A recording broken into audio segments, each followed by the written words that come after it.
Round 2 began with a ruthless fight among the players. And one such tough fight was seen between America's Hikaru Nakamura and India's Vidit Gujrathi. So the players started the game in the Royal Lopez opening and Vidit chose to go into the Berlin defense. And after a series of standard opening moves by both the players, Vidit shocked everyone with his insane sacrifice on the h3 square. Bishop takes h3. Look at this move. Such a crazy, daring sacrifice Vidit has made. Clearly, this guy has come totally prepared for this game and has some deadly plans. Hikaru himself was totally shocked over here. And after spending some time thinking over this move, he chose to not to accept this sacrifice and rather played knight to c4. Well, that's not really a good move. In fact, Nakamura should have played bold over here and should have accepted the sacrifice. If Vidit plays queen to b8, attacking this knight over here and also eyeing these key king side squares, then Hikaru can easily defend it with bishop to f4 and now bishop to c7, double attacking the knight, and now bishop to g3, bishop takes knight, f4 attacking the bishop, bishop to c7, and now queen f3, and white looks completely fine over here. In fact, the position is completely balanced and all of Vidit's attacking plan has been diffused. But for some reason, Hikaru didn't feel really comfortable in opening up his king side. And since it's candidates tournament, he wanted to play safe. So he chose not to accept the sacrifice and he opted for knight to c4. A rather safe kind of a move which doesn't hamper his chances in the candidates tournament. And now what did Vidit play over here? Well, he moved his bishop, but now not to take it back to his home squares, but to the g4 square, attacking white's queen. Queen moved to c2, forming a battery with this bishop on this diagonal, and now bishop to c7. And look at these strong bishops of black, both laser beaming at white's king side. e5 by Hikaru, attacking the knight, which is currently defending this pawn over here. The knight moves, the pawn goes with a check. King moves and now bishop to d3. That's not very a good move. It looks like Hikaru just came for a pawn here and went back. Better move here would have been to play queen to e4, attacking this bishop.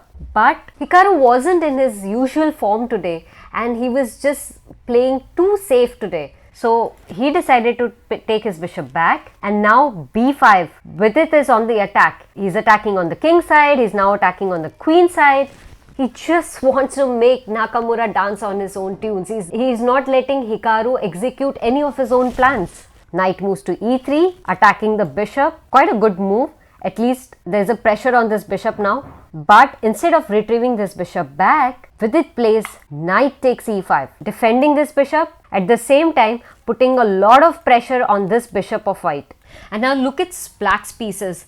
One by one, they are just actively coming forward and putting a lot of pressure on white's pieces. And if you look at white's pieces, 3 of them are still undeveloped because Vidit is not giving Hikaru a single chance to unleash the power of his sleeping pieces. So there's a lot of pressure on this bishop over here. What would be the best move to play here? Well, when you're under attack, you should try to get rid of the attacking pieces. That's how you diffuse your opponent's attack. So the best move over here is to capture this bishop over here.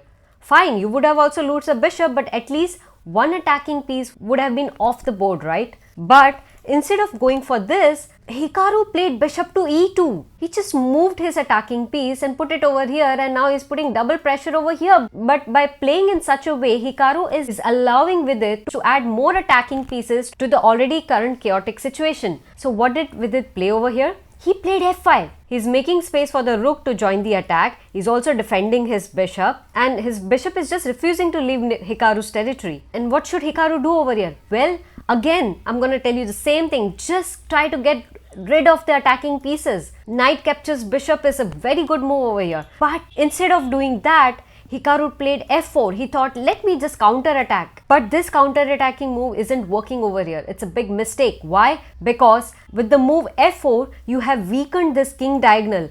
And taking advantage of this mistake immediately, Vidit played bishop to b6. He says like, if you want to capture my knight, just go ahead and do it.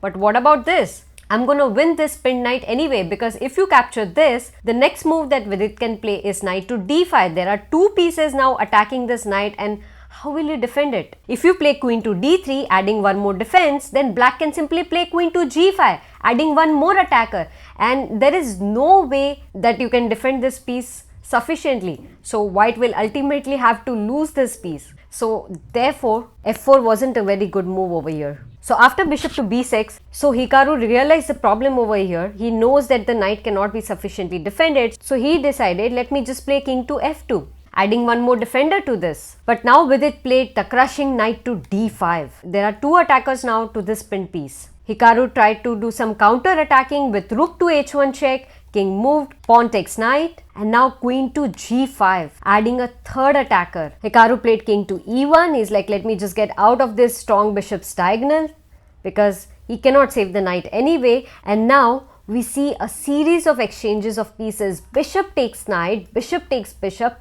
queen takes bishop, bishop takes bishop, knight takes bishop. There's an attack on the queen, so queen has to move. So queen moved to e2, asking a trade of queens here. But Vidit is not interested in trading his powerful queen. He moved his queen to the g3 square with a check. King moved to d2, and now the rook joins the attacking team. King moves to c1, and now queen to g5, threatening to reveal a discovered check over here with a nasty attack with this knight. And how can white save this position over here? There is nothing white can do. Hikaru played b3. He has lost all hopes in this position, and now knight to f1 check, attacking the king, as well as there is a threat of knight to g3, forking both of white's pieces, and then Hikaru is losing too much of material in this position.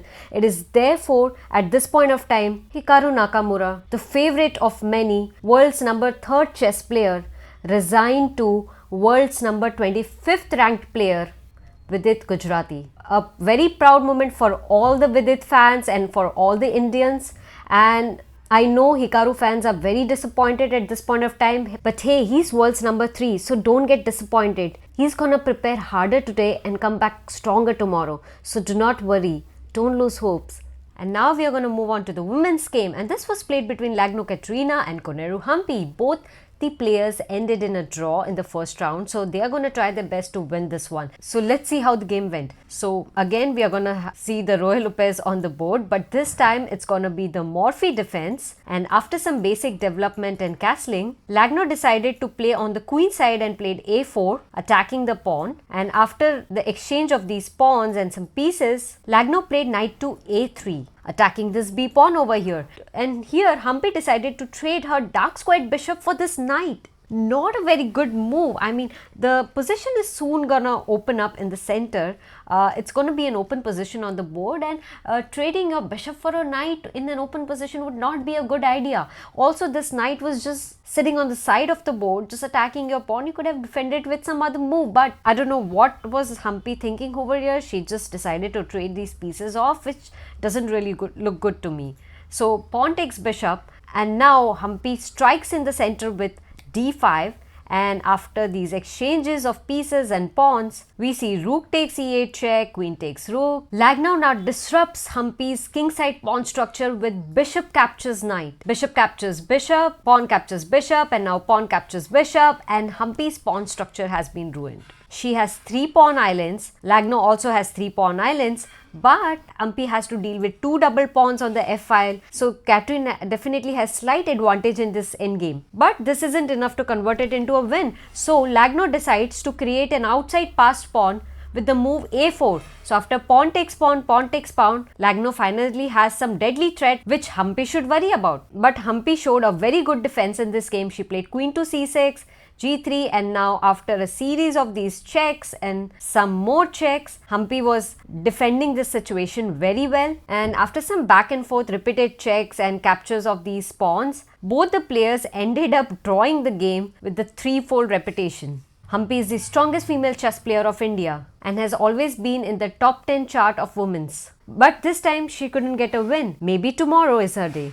Now let's jump on to the game where 2 young Indians fight for a win. So Prag's playing on the white side and Gukesh on the black side. So we are going to see the Queen's Gambit declined variation in this game. Pragg offers his first pawn for free right in the opening, and Gukesh happily takes it, and after bishop to g2 and some basic moves of castling and development, Pragg takes the control of the full center with the move e4. Pragg has a very strong central control over here, but Gukesh is like, I'm going to create a strong pawn chain on the queen side of the board. So he starts the pawn chain with the move a6 first, followed by b5. So a6, bishop to e3 by Pragg, still developing and activating his pieces one by one, and now b5. And now Gukesh has a very strong pawn chain on the queen side of the board. Pragg focuses on developing his other pieces in the game, and only after that he strikes the center with d5. That's a very bold move. So pawn takes pawn, and now instead of taking this pawn back, Pragg plays e5, attacking black's knight. Pragg just gave a second pawn for free. That too in the Candidates Tournament. What plan does he have?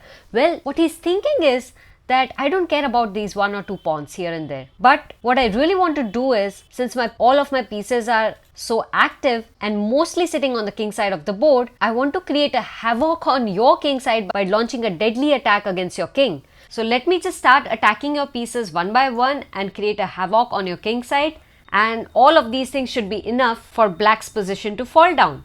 That's what Pragg is thinking. So he's playing e5. He's like, I don't care about the pawn that I've given, but I want to attack immediately. So e5, Gukesh calmly takes the knight back to e8, and now e6, offering a third pawn for free. But Gukesh doesn't take it. He plays f5 instead. He's like, I'm also going to take a lot of space in your territory. I'm not interested in exchanging any of these pawns. So f5 by Gukesh, but not a very good move. Now knight to e5 by Pragg is like, oh, that last move that Gukesh just played created a hole in black's territory, and the hole is the e5 square. Let me just jump my knight right there so that it helps my other attacking pieces to create a havoc in black's territory. So knight to e5 by Pragg, and now knight to f6 by Gukesh. It's like, fine, the pawn has moved, the square is no longer under attack. Let me just relocate my knight back to f6 where it can control good center squares. Queen to c2 by Pragg is just slowly prepping up for launching an attack on black's king side. Right now he's attacking this pawn over here, but Gukesh doesn't care about this pawn. He plays c6, and look at the pawn structure he has created on the queen side. It's so rock solid. It's like a wall. It's very difficult to break through this wall. Pragg plays queen takes pawn, and now queen to e8, knight to f7. Pragg thinks that this particular move will make Gukesh very uncomfortable. This knight is deep inside black's territory, is controlling a lot of key squares over here. So this knight could prove to be dangerous in the long term. So he thinks that knight to f7 is a very good move to play, but this isn't a good move. Because if Gukesh wants to get rid of this knight, he can easily sacrifice this exchange, and Pragg's one key attacking piece would be off the board. Also, Gukesh is already up in material, so he doesn't have to worry about giving his rook for this knight and a pawn. So the best move over here is to capture this knight, but Gukesh misses out on this good move and ends up playing bishop to c8. Pinning the pawn to the queen, and now rook f to e1, activating the other rook, knight to b7. This knight is heading to either one of these squares so that it can get rid of this weird knight sitting on the f7 square. Bishop to g5, getting one more attacker in black's territory, and now rook a7. Gukesh thought that's the only way to activate the rook. This knight is going to move somewhere, so the rook can help other black pieces in defending black's king side. Bishop takes f6. Bishop takes bishop, bishop takes d5, since this light square wasn't doing much anyway, and the strong pawns on black's king side had closed down this entire file. So Pragg came up with this idea of sacrificing this bishop in order to blast open the d file for his rook. So bishop takes pawn, pawn takes bishop, knight takes pawn, and now bishop to e7, because Gukesh doesn't want to open up the g file where the king is.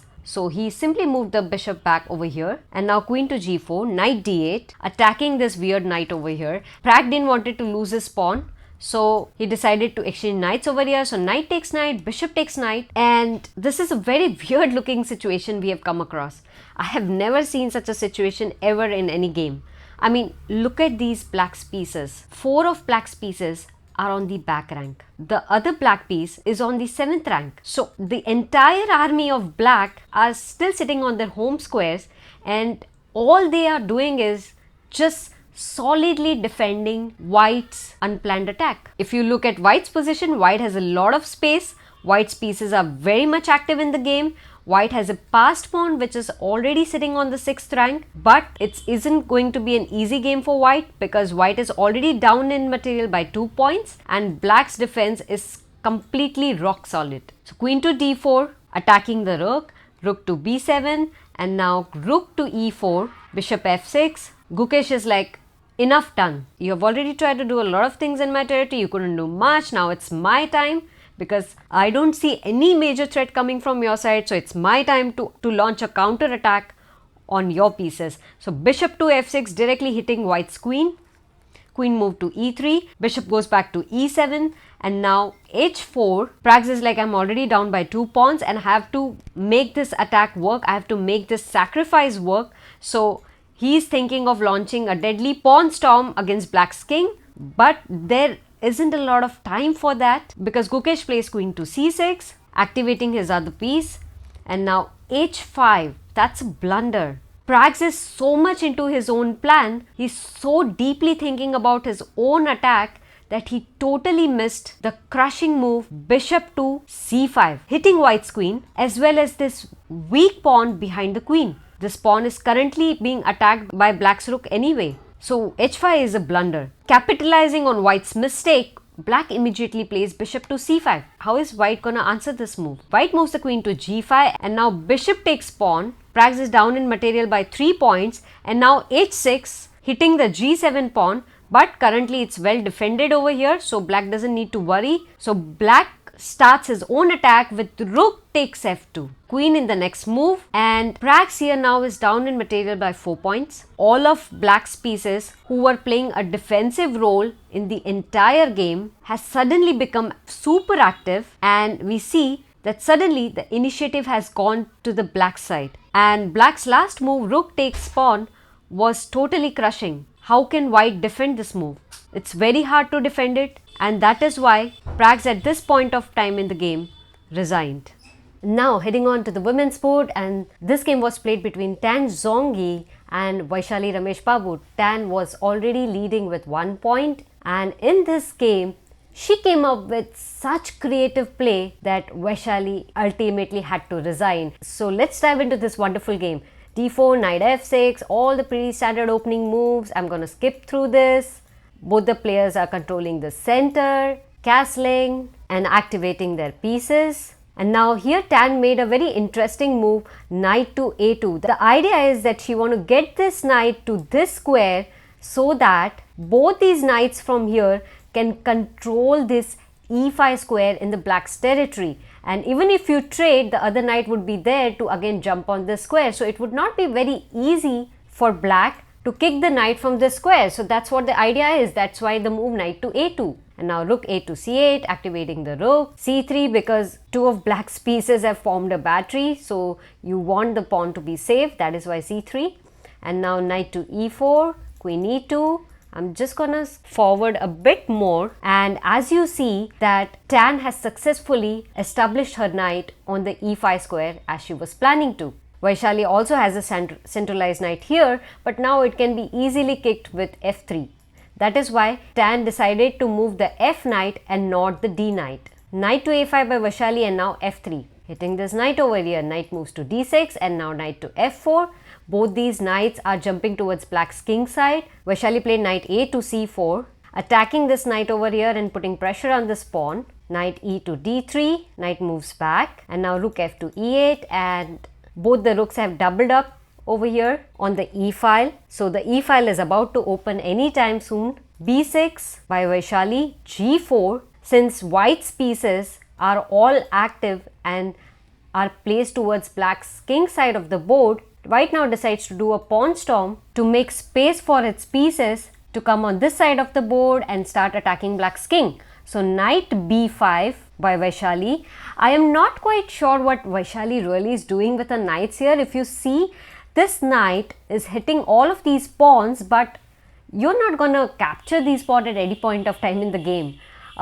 There's no point in doing that. Look at this knight. This pawn is well protected over here. So what exactly are these two knights doing over here? It's a serious question one should ask. Like, are these knights even effective enough at these places? If you ask me, honestly, no, these knights aren't doing anything over here. Look at Tan's knights, they're so beautifully placed. These knights are controlling the center, they're controlling Black's king side, they're ready to jump on Black's king. So Tan's knights are far more active and better placed as compared to Vaishali's knights.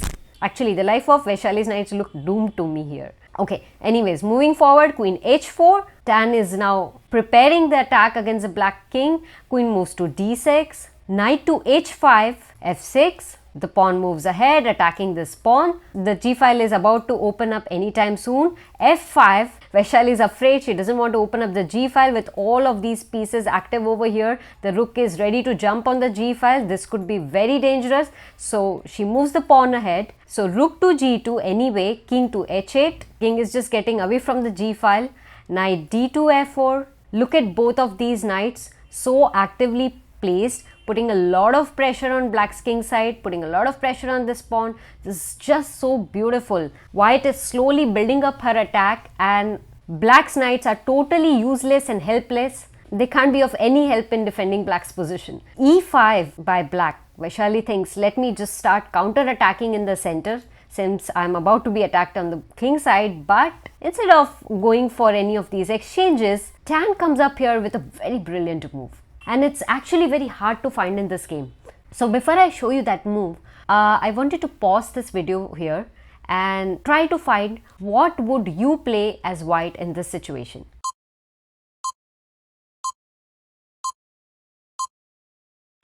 So Tan came up with a very creative move over here, and that is knight to f6. She's offering a free knight.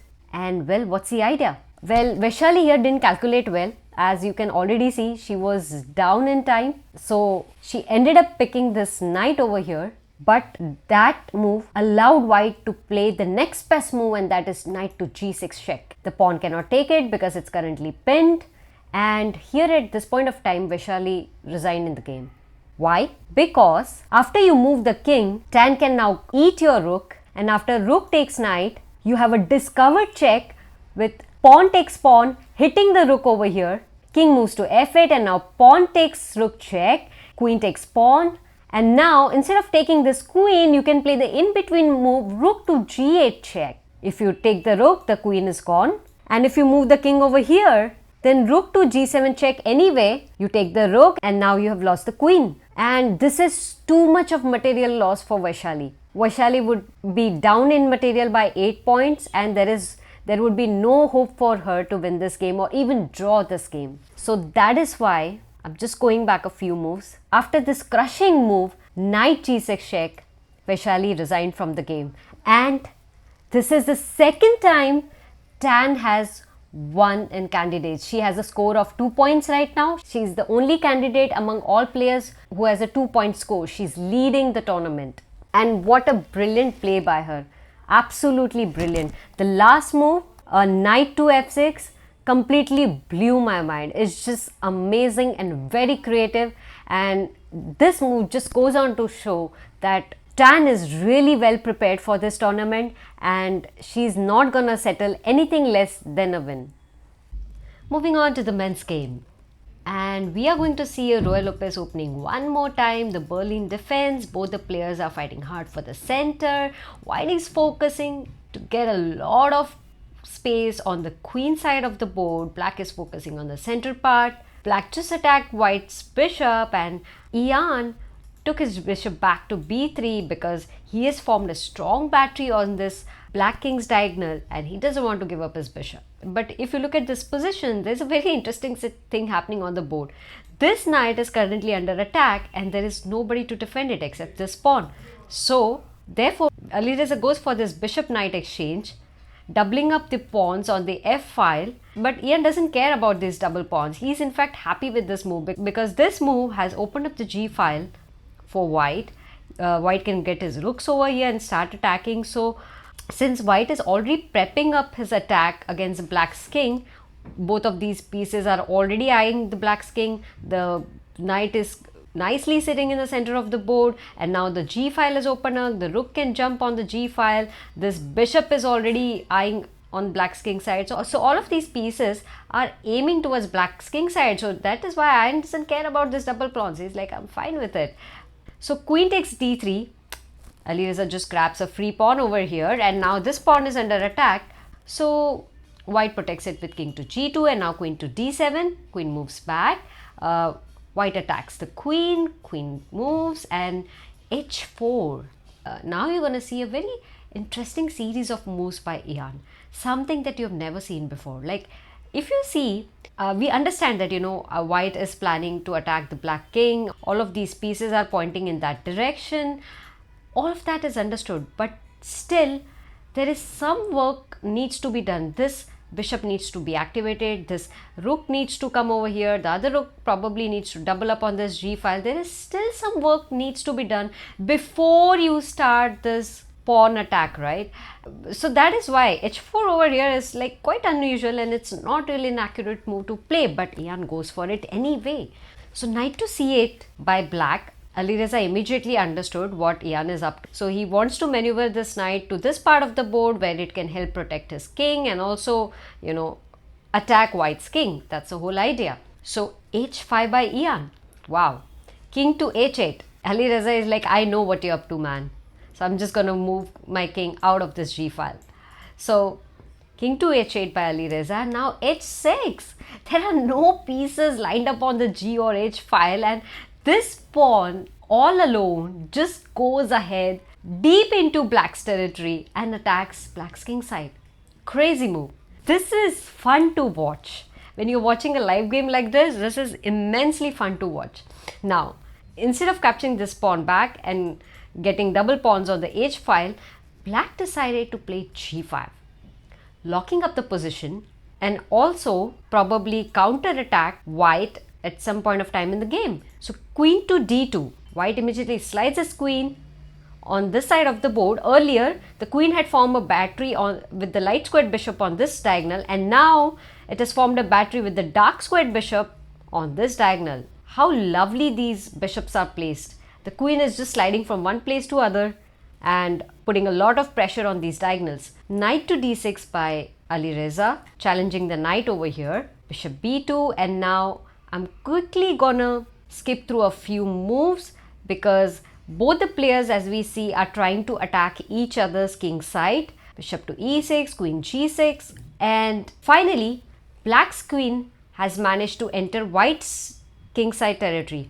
White's queen has managed to enter black's king side territory. So we are seeing a double play over here where both the players are trying to attack each other's king, but if you see, they are not using the entire army for the attack. There's just couple of pieces which has entered black's king side territory, and there are a couple of pieces have entered white's king side territory, and both the players are trying to push their own agenda by doing this. So king to e2 and queen f5, bishop d5, protecting the knight. Rook a to e8, attacking the queen.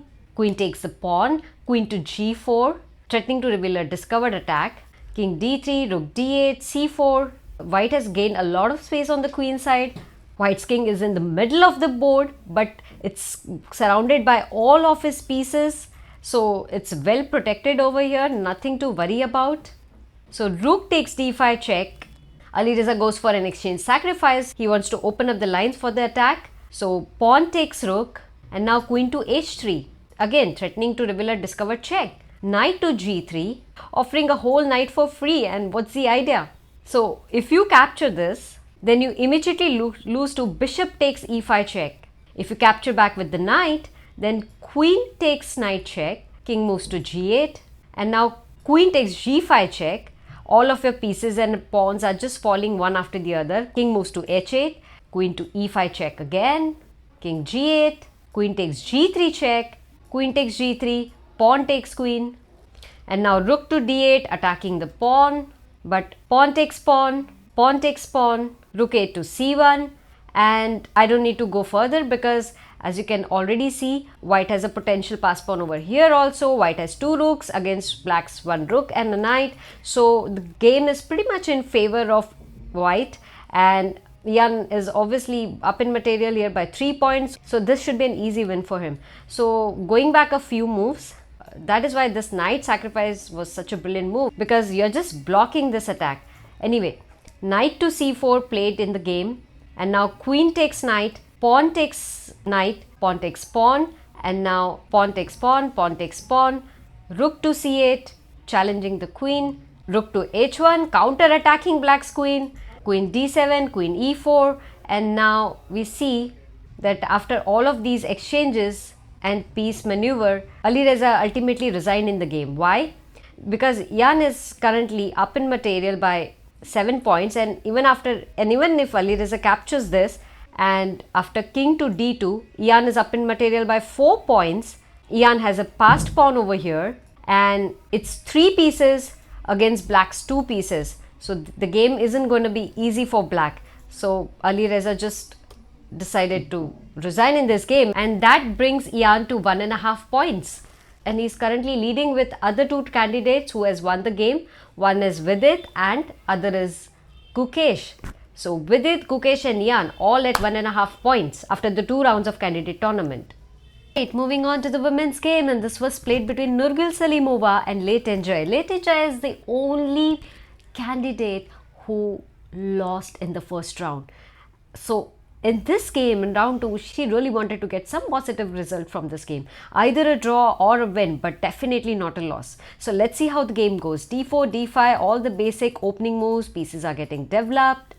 Players are fighting for the center, and now the queens are getting off the board right in the early stage of the game. And now other pieces are getting activated and developed. Both players are focusing on the center, and one after the other pieces come off the board. Nothing exciting actually in this game to look at, because both the players just ended up trading a lot of pieces and reached to a rook and knight endgame, and even the knights came off the board, and then this was a plain rook endgame, and after a series of repetitive moves, this ended in a draw. That's it. Nothing exciting. Just plain draw. Alright, moving on to the game of Fabiano versus Abasov Nijat. So both the players went into the Sicilian defense, and here we saw a very interesting move by Abasov, that is bishop to d6.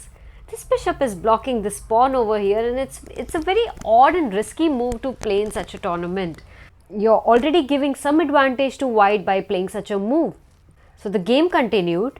White is focusing on taking control of the center, and the reason why white played this h3, the early h3, is because white wants to take control of all the light squares on the board. And after that, Nijat immediately played a6, challenging the light square bishop over here. So Fabi happily traded bishop for a knight, because he knows that all of his pawns are doing a very good job of controlling the light squares on the board.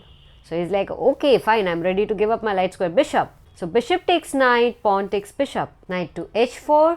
Fabi is vacating the square for his queen. Rook to e8, activating the rook, queen f3, and Fabi is very clear that he wants to immediately start attacking black's king. So he's getting all of his pieces one by one on the king side of the board. Bishop to g5, the other piece gets activated on the king side, pinning this knight to the queen. Bishop to e7, unpinning the knight, queen e3, and after these exchange of pieces, now both the players start fighting on the queen side of the board, b5, and Fabi just took his knight on the king side of the board. He wants to get it on this side, and now this maneuvering of knight towards the queen side is for the reason that Fabi wants to start attacking black's king side with the pawn storm. So that is why he took his knight back over here, and now bishop to e6, activating the bishop, and now f4, attacking the center, activating the rook, and probably Fabi is looking forward to open this line, this f file for his rook. So knight takes pawn, and now knight takes knight, pawn takes knight, rook takes pawn. The rook is now completely activated on the semi-open file. The other rook will soon join on the f file, and things are gonna get very ugly for black.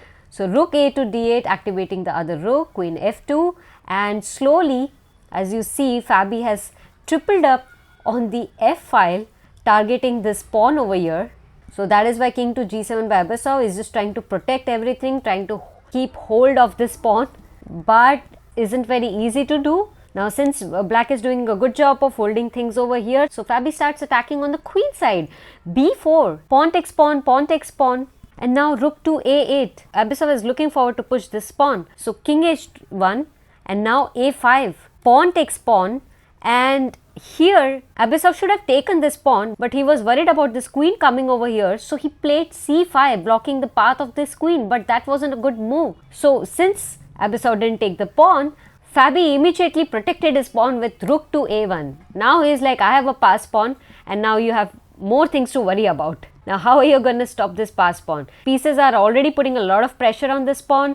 Now I have a pass pawn. There are two things happening on different sides of the board. How is Abasov going to defend on both sides of the board?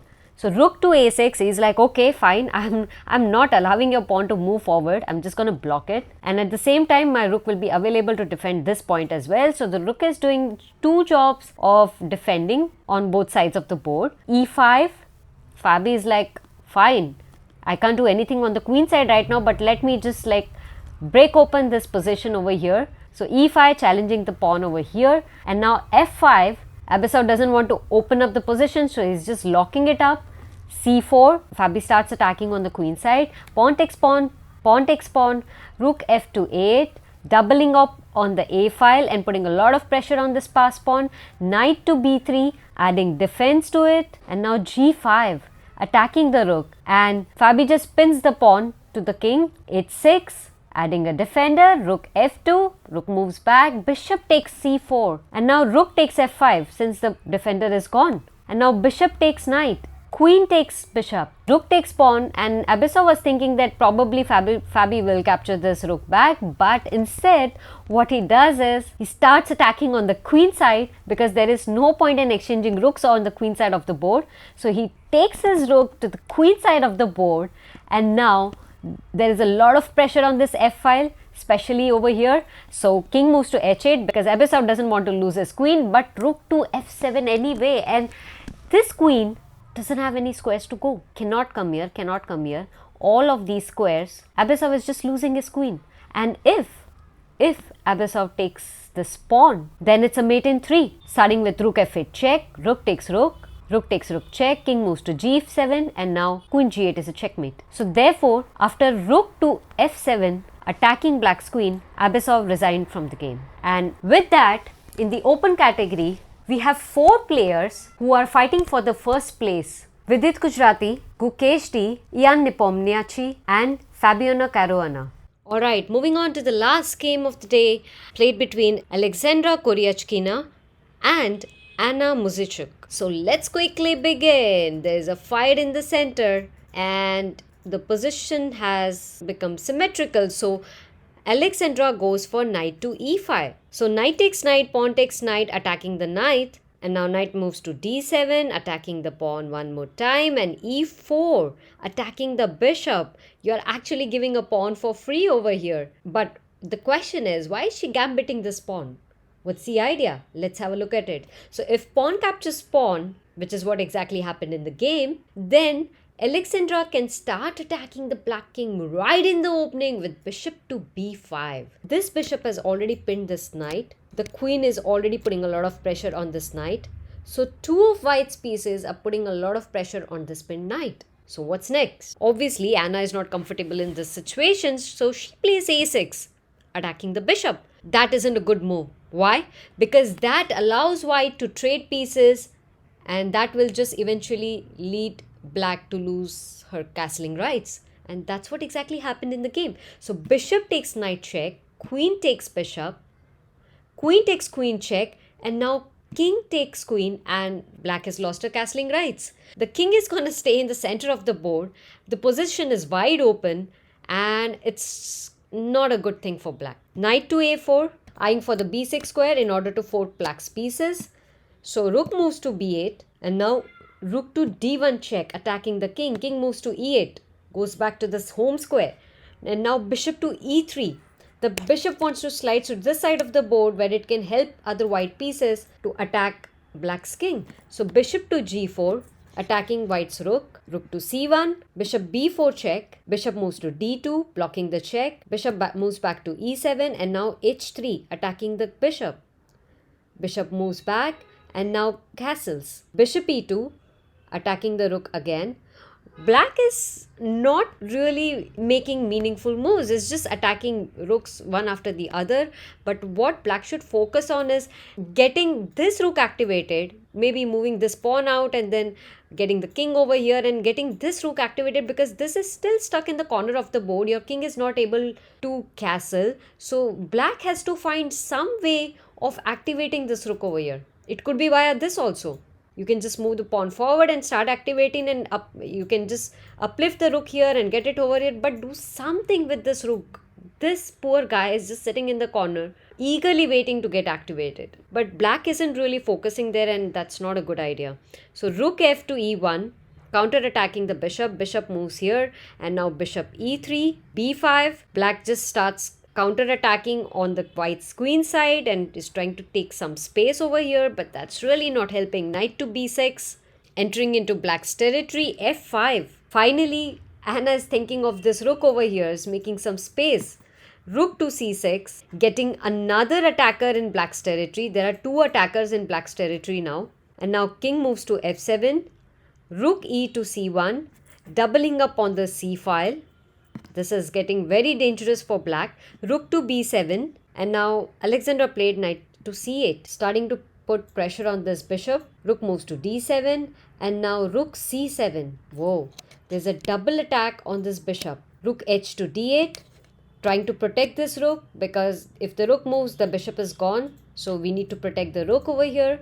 Knight takes bishop, and now bishop moves to c4, blocking the connectivity of these rooks. And now rook takes rook, rook takes rook, knight moves to c8, bishop takes pawn, knight d6 check, king to g6, and rook to a1. Here, black resigned in the game. Why? Because though white is up in material by just 1 point, but positionally, white has a lot of advantage in the game. This pawn is falling right now. White's pieces are very active on the board as compared to black's pieces. Black has just 2 pieces as compared to white's 3 pieces. So it's not going to be easy for black to win this game. So in the women's section, Tan Zhongyi is clearly leading with 2 points. And at the second place is Aleksandra Goryachkina, who is at 1.5 points. So today's round had 6 decisive results and 2 draws. On to the question of the day. Here it is white's turn to play, and though black is up in material by 3 points, if white finds the correct move on the board, white can turn the tables. So can you find the winning moves for white here? Let me know your answers in the comments box, and do not forget to like this video and subscribe to my channel. See you tomorrow.